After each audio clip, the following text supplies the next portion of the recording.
Hey everybody, this is Damon from Greenhorn Gardening.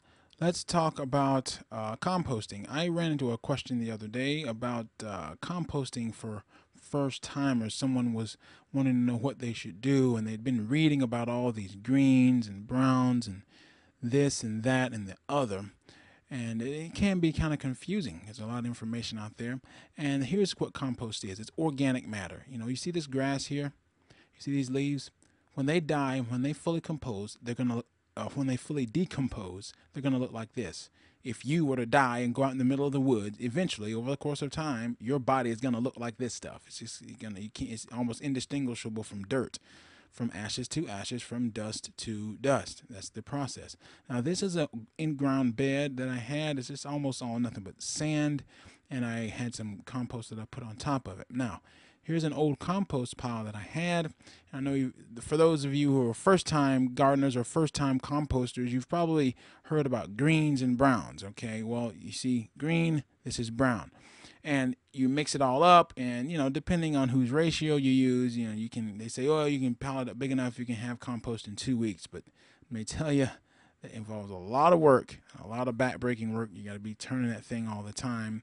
I just don't have the time. I don't have the back strength for it, and I don't want to buy a tractor that costs as much as a car to do something like turn over a bunch of dirt. Doesn't make sense to me.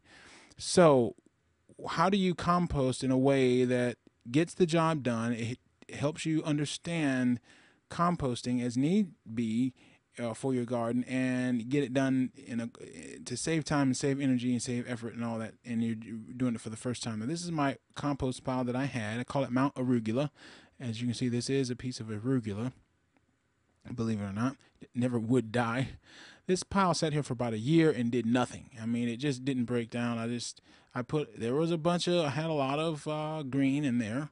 It broke down, but these pine needles just didn't break down very much. But anyway, let's see. Now, you put about 5 pounds of worms in there. They're gonna turn that big pile that does nothing for a year into this in about 4 months, very fast.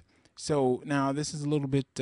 This is something I overwintered. This is rye grass there and leaves, and the little reflective flakes are vermiculite. But essentially, almost everything you see in here is vermicompost. The worms have digest this and turn it into this nice, rich, dark stuff.